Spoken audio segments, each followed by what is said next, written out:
is that lack of exposure to DHT in the presence of elevated estradiol is causing estrogen receptor alpha overexpression, which is taking your smooth muscle cells, destroying them, and replacing them with fat cells.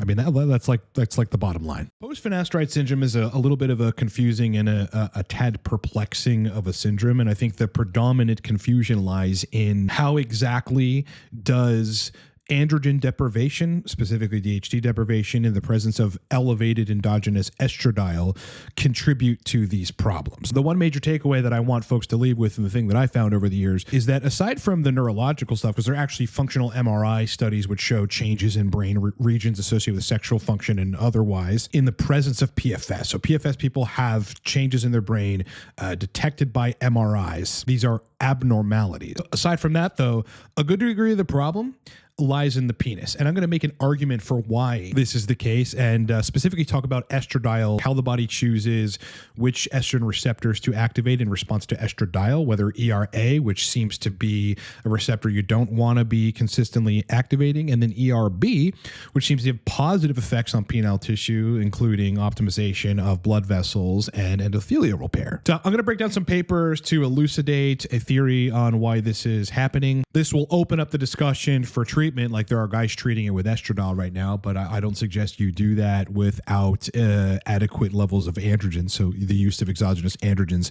with the potential use of estradiol. We'll talk about the problems that might come about via estrogen receptor alpha and estrogen receptor beta. And hopefully this will clear up some confusion and give people some ideas on ultimately how to treat the disease.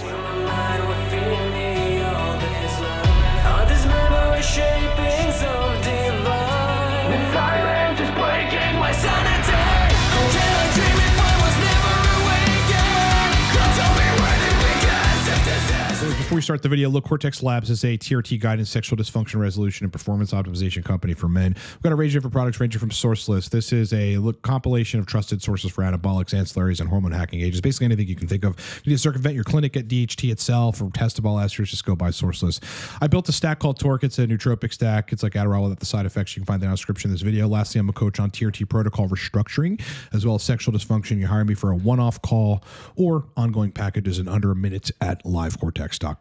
Okay, so the first thing I want to start off by saying is that there is confusion about exactly what the mechanisms are for PFS, like why finasteride, whether it's one pill of 1 milligram of finasteride, because this happens in some people, or it's the consistent use of finasteride over 6 months to a year, causes sexual dysfunction. And what I'm here to argue is that a good degree of this, aside from the stuff we know is happening from MRI studies neurologically in the brain, you've got abnormalities of certain brain regions associated with sexual function and other things. I have found, and the literature points to the problem being actually in the male organ. Okay, so the issue, a good degree of this issue, especially relative to erectile dysfunction, and libido, because if the erection system is good and the sort of neurovascular connection between the organ and the brain is intact, well, then libido is going to be better. You'll actually see people taking Cialis and having libido when their libido wasn't present before. Well, how is that possible? Cialis doesn't cause you to have a better libido. Well, it can via increasing erectile quality. Anyway, let's get into some literature, because I want to make an argument and try to point to specifically the estrogen receptors in the penis and how this interplay in the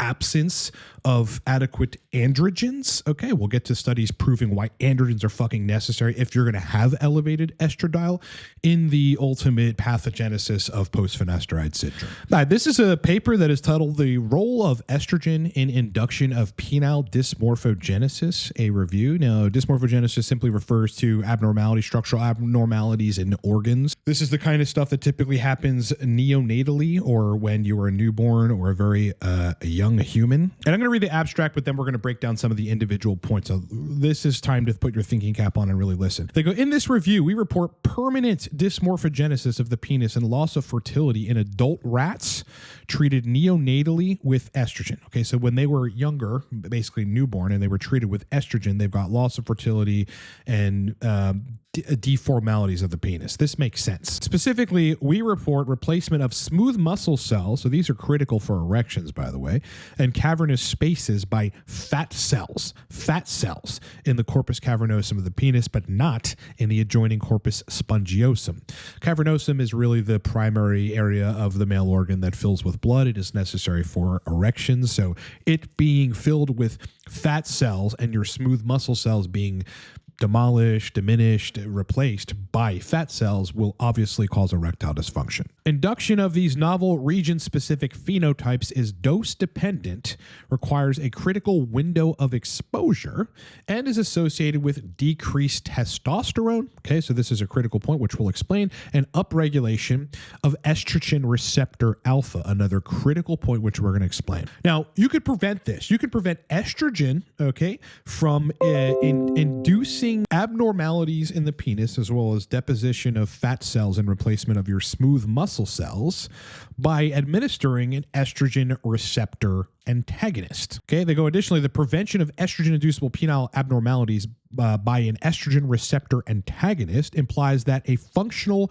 estrogen receptor mediated pathway is essential for inducing penile abnormalities. So this would tell us, okay, or this might tell us if you're on finasteride because you want to use it for some uneducated reason, I don't think you should use it ever. I've just seen too much in this area.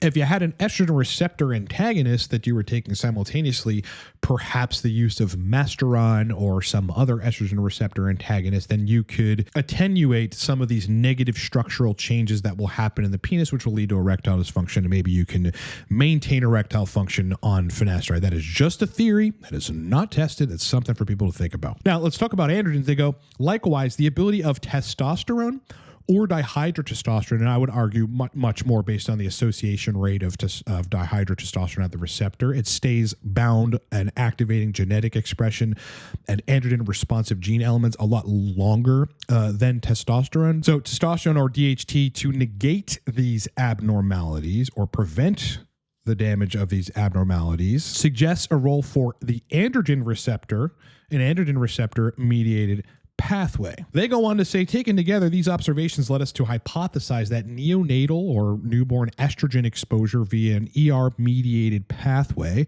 or an AR-mediated pathway, or both pathways, upregulates estrogen receptor alpha expression in stromal cells of the penis, which are then reprogrammed such that their differentiation into smooth muscle cells is inhibited, and their differentiation into adipocytes or fat-containing cells is stimulated. All right, so there's a couple major takeaways here, and I'm going to take us to the section titled Penile Dysmorphogenesis is associated with estrogen receptor alpha upregulation. And what they end up finding is that, a good degree of this problem, like negative morphological changes in the penis, are because of exposure to estradiol, but specifically upregulation of estrogen receptor alpha. ERA is the estrogen receptor. I mean, you can go chat GPT this and go look at studies and try to search associated keywords that, when bound to and activated, causes problems with erectile function. I mean, if you want to isolate a receptor regarding estradiol and erection issues, it's ERA.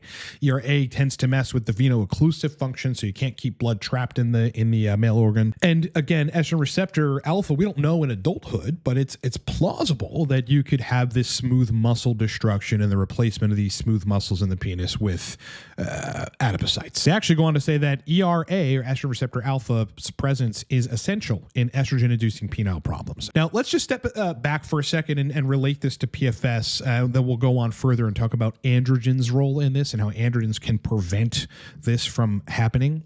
The whole basis of the problem, I think, in post-finasteride syndrome relative to penile function, which again, a good degree of this issue, aside from the brain abnormalities, is in the male organ itself, is that even if you have elevated testosterone, which you may in the presence of finasteride because you're keeping testosterone around and a lot of that testosterone is then being converted to estradiol, you're inhibiting 5-alpha reductase. And so your testosterone can't convert to DHT. So its only way of metabolism, or its primary way of metabolism, is to 17-beta estradiol, right? You're going to, via the aromatase enzyme in various tissues, target tissues, et cetera, you're going to convert your testosterone into estradiol, and you're not going to convert convert that testosterone in large part or in adequate part to dihydrotestosterone. Now, what does this do? This exposes you to estradiol, okay, which is activating likely the estrogen receptor alpha and potentially upregulating estrogen receptor alpha, as we know estrogen does in the presence of inadequate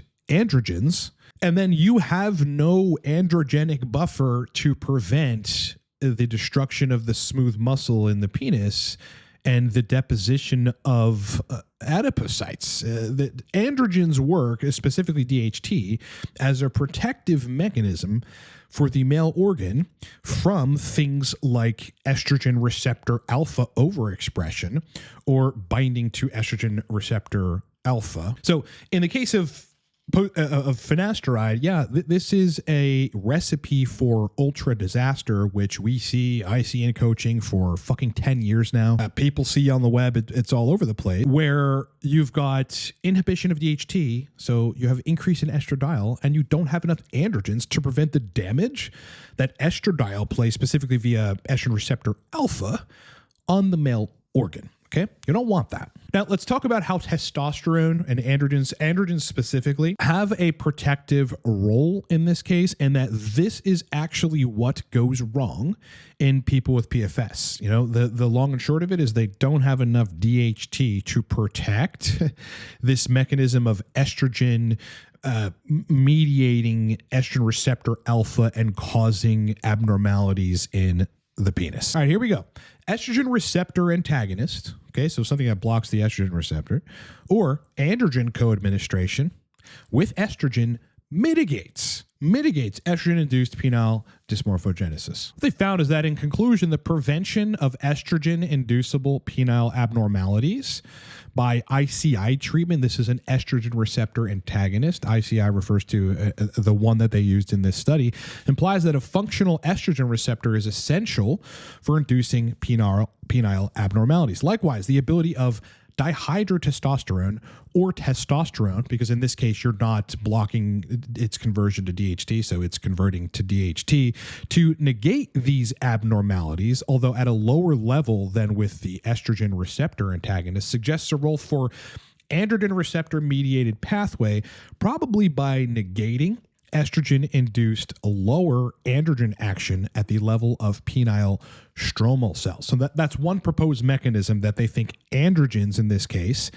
specifically DHT, are preventing the estrogen-induced, structural abnormalities in the penis, which leads to erectile dysfunction in this hypothetical view of PFS. Now, they're suggesting that the whole problem with this is that when you give exogenous estradiol, you suppress luteinizing hormone, follicle-stimulating hormone, so you're suppressing endogenous testosterone, and the lack of endogenous testosterone is allowing estradiol via estrogen receptor alpha to wreak havoc on male penile tissues. It's suggesting that if you had adequate androgens in the picture, and my position on this is specifically DHT, because how could it be testosterone? Testosterone usually goes up in the presence of finasteride, right? Because you're not converting, you only have one metabolic pathway. So you end up having more serum testosterone, which then just converts to estradiol, but people are still getting PFS, right? It's because they're lacking DHT. It's very fucking clear. Yeah, there's going to be people on the web that tell you, well, all you need is the testosterone. Look, there are studies that show in the presence of finasteride, anabolism is still maintained. Yeah, well, anabolism isn't the problem.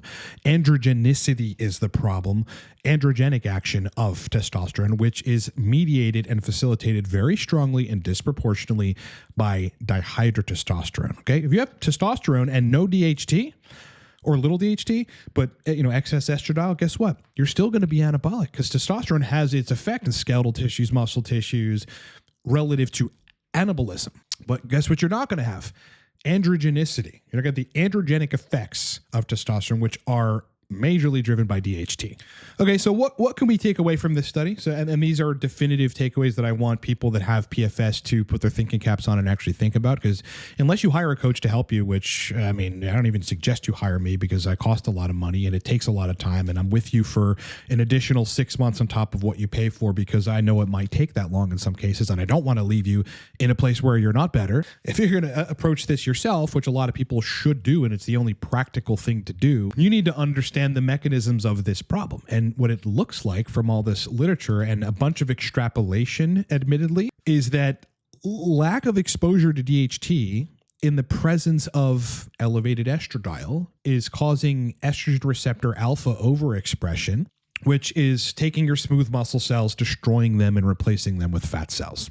I mean, that's like the bottom line. So, there's this discussion on YouTube and some of the forums with PSSD, PFS of using exogenous estradiol. And there are some people that use exogenous estradiol specifically, like exclusively, and some get okay results and some don't. I would argue that most don't. And that's because you need androgens in the presence of elevated estradiol or period when you're trying to recover erectile function issues induced by either citalopram or otherwise SSRI, or Propecia, finasteride, minoxidil in some cases, other 5-alpha reductase inhibitors. So, if you're going to be messing with exogenous estradiol, this opens up a whole nother area of discussion.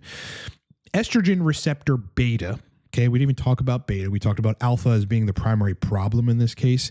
Estrogen receptor beta seems to have the opposite effects. So estrogen receptor beta, in various studies, one of which I just covered in the last two videos, like a recent video, they, ERB, promote angiogenesis, the health and integrity of blood vessels. They promote the signaling of nitric oxide release, and they promote vascular repair. So if there's vascular injury, ERB activation is what you want to repair said vascular injury. That's just very clear in all of the scientific literature. So this brings up a really perplexing question, right? If you're going to use androgens, testosterone, mysterolone, human chorionic gonadotropin is really classified as a peptide, but it's androgenic as well as estrogenic, but also estradiol in some cases. Like some cases, PFS people will get better with just exogenous androgens, right? And HCG, and some of them need estrogen control and some of them don't, kind of like people that are on TRT. But, some of these individuals are likely going to need a little bit of estradiol, exogenous estradiol, in addition to their androgens. And the problem with this and the just the confusing, perplexing nature of it is that how does the body determine whether or not that estradiol, exogenous estradiol, is going to be bound to estrogen receptor alpha or estrogen receptor beta? Because if it's estrogen receptor beta, it's gonna likely going to help penile vascular injury and improve erections over time. If it's estrogen receptor alpha, right, it's going to be inducing the opposite and causing smooth muscle destruction and replacement of smooth muscles with fat cells. So we don't know. We don't have studies on how the body differentiates between where to send estradiol, relative to receptors. It doesn't does it decide we're going to send to ERA here, we're going to send to ERB. The best we can hope for, and what I think is happening, is as long as the study proves, as long as there's adequate androgens, specifically dihydrotestosterone in the picture, okay, then you get protection from the estrogen-inducible, morphological changes in the penis. And this might happen. I looked into the literature on estrogen receptor alpha relative to testosterone. This might happen via downregulation of estrogen receptor alpha via androgens. Okay. So, and it's likely DHT that would do this in this case, because otherwise people with high testosterone on finasteride wouldn't have this problem, but they still do. Okay. So just to sum it up, I just wanted to give people an insight into listen, for a good degree of my day, for many of my days over many years, has been sitting down in a dark room with a candle and thinking about the research that for other hours of those years I have consumed relative to PFS. And, my brain is scientific around this stuff. And, since I've been thinking about it for many years and dealing with people that have it, I wanted to give you my position, taking all of this scientific literature and putting it together, taking all of my experience with real people with PFS and what got them better and what didn't, and putting that together, recognizing the failures in treating PFS. There are people out there treating PFS with basically hardcore aromatase blocking stuff like DHB or, EQ and these things. And people invariably get worse when you just block estrogen and you're not using androgen androgens or other things. But I want to give people insight into, look, I mean, if you're going to try to treat PFS, like you've got to have androgens, you might have to use exogenous estradiol, or you may not. You have to determine that based on how you feel. If there's progress with just androgens and you're, endogenously produce estradiol as a result of the androgens you have in the picture, okay, then continue executing that pathway. But if there isn't much progress, even with excessively superphysiologic levels of androgens, like 2,000 to 4,000 total test and 900 or so picograms per milliliter of free test, well, then, yeah, you probably need to bring in some estradiol. This might also be one of the reasons why very, very high levels of fast-acting esters like test prop help people in the cases of PFS, because they're getting both the androgens and they're getting the estradiol. And if there's ERB activation and then androgens are mitigating the ERA expression by downregulating it, well, then you have a recipe for success and resolution of your problems. But some people are going to need androgens, HCG, estrogen control. Some people are going to need androgens, HCG, no estrogen control. And some people are going to need androgens, HCG, and exogenous estradiol, in addition to some other compounds like Cialis, penis pumping, Kegels to strengthen the isocavernose and the bulbocavernose muscles.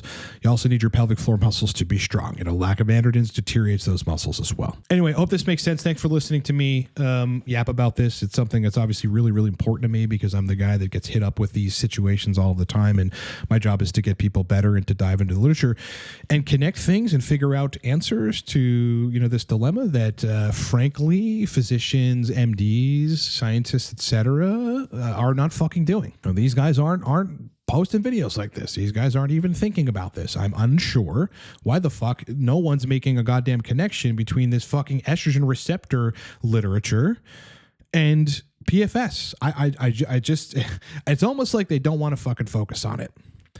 Anyway. Thanks for watching. All right, boys. As I said in the beginning, look, Cortex Labs is, we do a variety of things. The most primary thing that we do is do coaching on TRT protocol restructuring as well as sexual dysfunction. So if you need your protocol redesigned because libido and erections are hit or miss and you can't figure that out, just hire me. I've seen every single protocol under the sun and usually know what to do right away.